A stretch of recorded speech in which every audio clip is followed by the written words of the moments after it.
Romanos 8, de 31 a 39, enquanto você chega, enquanto você entra, vá colocando o seu dedinho no like da ergometria, vá convidando amigos, vá compartilhando, vá avisando. E aqui, nesse texto sobre o qual eu já falei trilhões de vezes, eu quero hoje pensar de uma maneira bem simples, singela mesmo, sobre esse tema que está aí. Pensar em Deus. Quando você pensa em Deus, isso produz sofrimento em você? Eu pergunto de novo, pensar em Deus produz sofrimento em você? Pergunte para si mesmo, seja honesta, honesto, sincera, sincero. Se pergunte, quando eu penso em Deus, isso me traz paz ou angústia? Quando eu penso em Deus, isso me traz segurança ou dúvida? Quando eu penso em Deus, isso me pacifica ou me aflige? Quando eu penso em Deus, eu sinto culpa ou eu reconheço a paz? Quando eu penso em Deus, eu busco aquilo que a Ele eu esteja devendo ou eu existo em relação a Ele num estado de total tranquilidade? Quando eu penso em Deus, firmeza toma conta de mim ou fragilidade? Quando eu penso em Deus, a minha mente fica serena ou o meu espírito se convulsiona, minha alma se perturba, os meus pensamentos se revolvem? O que acontece quando você pensa em Deus? Na minha experiência, que já vai de muito tempo, 50 anos pregando, ensinando, ouvindo, ministrando para milhões de pessoas em meio século de atividade ininterrupta, constante, diária, pregando a palavra, o que me vem à mente é o oposto. Frequentemente, o que eu mais faço na vida é falar sobre o que o Evangelho pode produzir de benefício, o que a boa nova traz como nova boa para o coração humano. E aí o que eu percebo é que, ao invés disso trazer pacificação, só traz no coração daquela mulher, daquele homem, daquela pessoa, que nada sabiam de Deus. Mas quando se trata de cristão, e de cristão evangélico, e de evangélico pentecostal, que são mais culposos em geral do que os demais, embora hoje em dia os reformados tenham ficado muito neuróticos e culpados e meio santarados. É por isso que vem todas essas doutrinas do puritanismo tomando conta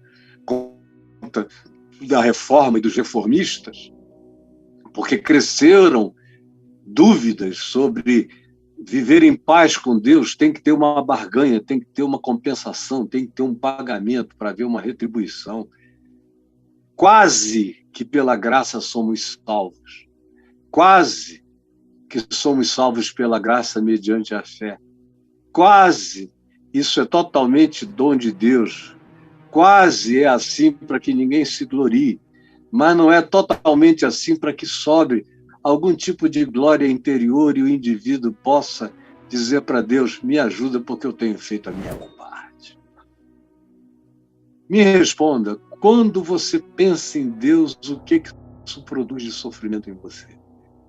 Seja honesto, seja honesta, conte, escreva num papel, vá listando os sofrimentos que surgem na sua mente quando você pensa em Deus, em quem Deus seja, em quem Ele possa ser para você, em quem você suspeita que não saiba quem Ele seja ainda.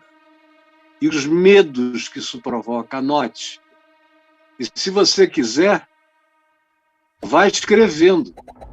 Pode ser aqui no YouTube, vá escrevendo o que você pensa quando você se remete para Deus. Pensar em Deus produz que sentimento? Produz sentimento de sofrimento? Quais os sofrimentos que o pensar em Deus provoca em você? Anote, transforme em pergunta. Ou escreva no meu portal caiofabio.net, no chat online. Vá lá e diga: quando eu penso em Deus, eu sofro assim. Vá e diga. E aí eu faço algumas perguntas a você, pedindo que você mantenha o texto do Novo Testamento, de Romanos 8, aberto diante de você. E a primeira pergunta de associação com Deus e sofrimento é essa aí: você tem medo do que Deus tenha contra você? Conforme sugere o verso 31. Medo. Não leia a resposta, leia só a pergunta. E a pergunta é acerca do medo do que Deus tenha contra mim. Que diremos, pois, se Deus é por nós, quem será contra nós? Mas será que Deus é por nós? É a pergunta que eu ouço o tempo todo. Tem muito pouca gente que com certeza crê que Deus é por ele. É por isso que tem muito pouca gente saudável, firme, vivendo sem angústia duvidosa. Porque são pessoas que sabem que Deus é por ela. A grande maioria vive cheia de neurose, de angústia, de paranoia, de temores, de culpas interiores, porque esmagadoramente a maioria não tem certeza de que Deus não possa se voltar contra ele ou ela. Olhe para o coração, seja honesto. Se você faz uma coisinha ali que você, na sua consciência, diz que errou, o que acontece? Na mesma hora você pensa: Deus está contra mim? Se você sair dali e o carro furar o pneu, você já pensa que foi um juízo de Deus? Ou se você sair dali e não tiver prestado atenção e acabar a gasolina, você acha que foi a primeira mão e sinal divino contra você?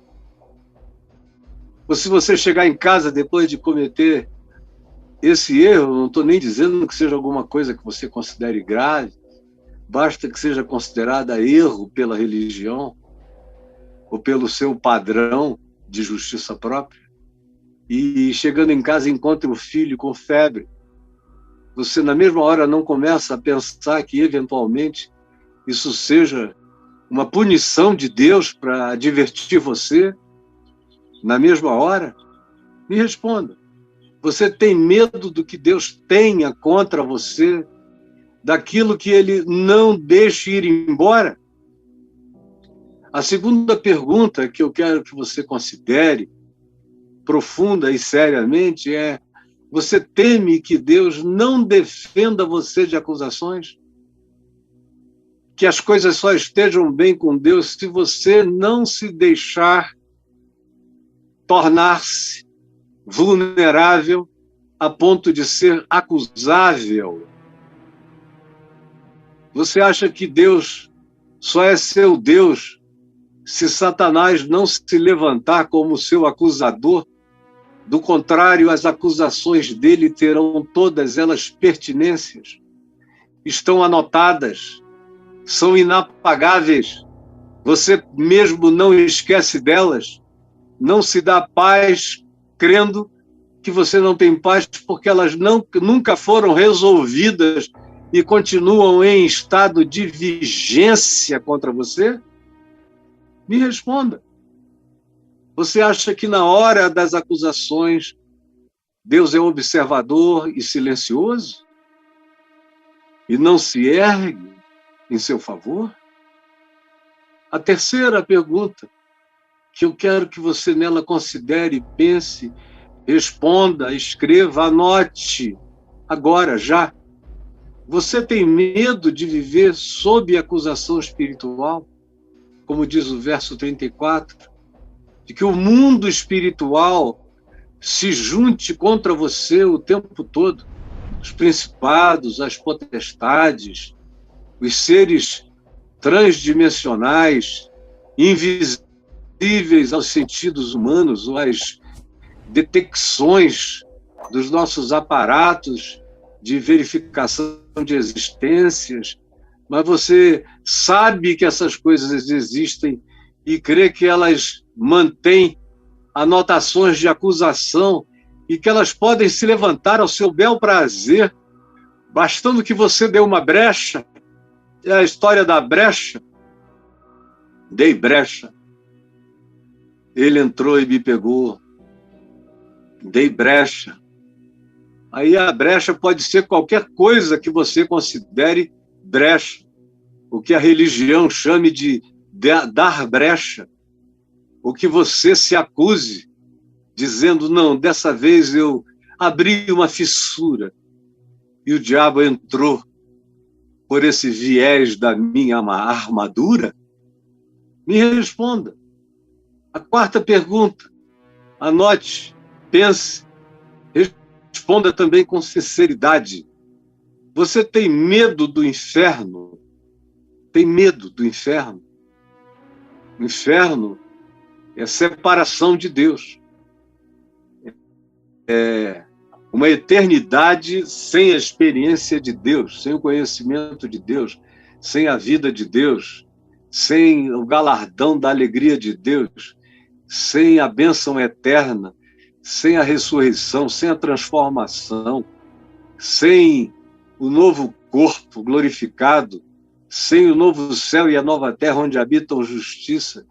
Inferno é essa existência no nada, no vácuo, no coisa nenhuma, na não-vida, dessa separação do significado essencial de existir, que não é medida em tempo, porque eternidade e tempo não são a mesma coisa, mas eternidade carrega a qualificação do que seja mais profundo na vida, para a vida e para a morte. Me diga, esse é um assunto ainda em vigência dentro de você, na sua mente, no seu coração? Você é um cara que pensa no inferno todo dia? Ou você, minha querida, todos os dias se desvia porque diz, quase caí, quase fui nessa? Porque as portas do inferno parecem prevalecer contra você, parecem ser o seu pior inimigo. Não é você que é uma ameaça para o inferno, é o inferno que é uma ameaça para você. Você não tem nenhuma certeza de que não tem nada nesse mundo que separe você de Cristo? O que pode te separar de Cristo? Para não falar até naqueles que acham que já nasceram definidos e designados como pessoas separadas. São aqueles que não foram eleitos, segundo as doutrinas de alguns grupos. Não foram predestinados para a salvação, então estão predestinados para o inferno. Você tem uma autoimagem tão baixa, tão baixa, tão baixa, que acha que se existe inferno, isso tem a ver contigo? Porque a tua vida não teria nenhuma outra destinação a não ser uma horrível desse jeito? Porque a sua própria existência acontece num vácuo de não significado, de não realização, de não presencialização da felicidade, do bem, da fé, da esperança e do amor em você? Me fale do seu tormento. Porque aonde não está presente o amor de Deus na sua plenitude, o medo cresce e o medo produz tormento. O antídoto contra o medo é a convicção de que Deus me ama independentemente de quem eu seja, do que eu faça ou do que eu ofereça. é unilateral. Ele me amou primeiro e mantém esse amor com fidelidade. Ele diz: eu escrevi o teu nome nas palmas das minhas mãos. Ele diz: tu és a menina dos meus olhos. Ele diz que não há poderes capazes de nos separarem dele.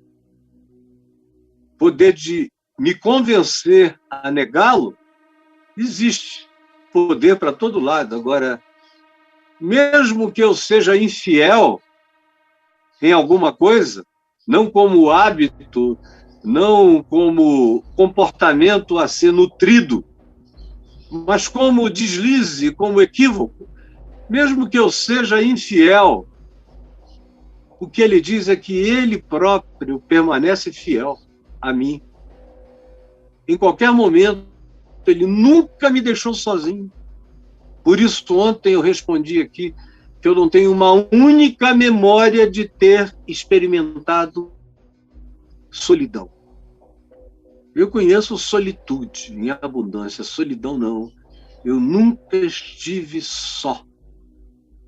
E não foi só na minha idade adulta. Eu disse ontem que desde criança eu não tenho memória de solidão. Nem quando meu pai e minha mãe estavam se separando, eu não me senti só. Só me senti triste. Só nunca. Nem em 98, quando o mundo inteiro estava me demonizando. Havia lugares que já tinham sido praticamente lugares da minha alma, como uma das principais igrejas presbiterianas aqui em Brasília. E eu não era pastor deles, mas eu vinha todo ano, eu vinha toda hora, eu vinha a vida inteira, e eles diziam que eu era como o pastor de honra deles. Mas, no ano de 99, eles começaram a espalhar na cidade inteira que eu era o anticristo, disfarçado. Mas eu nunca me senti só. Eu sempre soube que Cristo habitava em mim contra o mundo inteiro, se fosse o caso. Mas é muito pouca gente assim. As pessoas se sentem aprovadas ou rejeitadas pelos outros, pela maioria, por elas mesmas ou por um padrão de manifestações comportamentais, morais, estabelecidos pela religião. E elas não aceitam perdão com facilidade. A coisa mais difícil é você ajudar um crente a tomar posse de perdão. Parece que é fácil demais crer que Jesus pagou.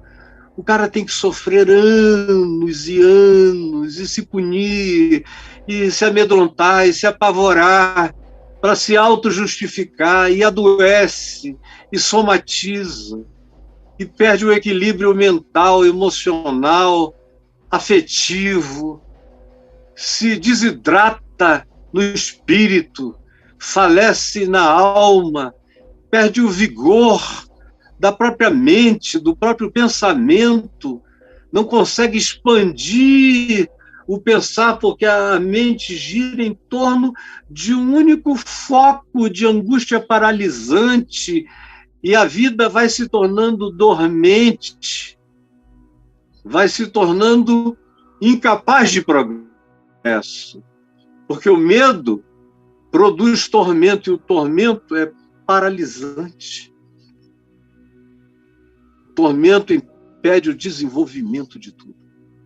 O tormento tira a inteligência, tira a criatividade, tira a paz, em cujo sossego eu crio coisas lindas e boas e belas, que nascem do sossego da minha paz.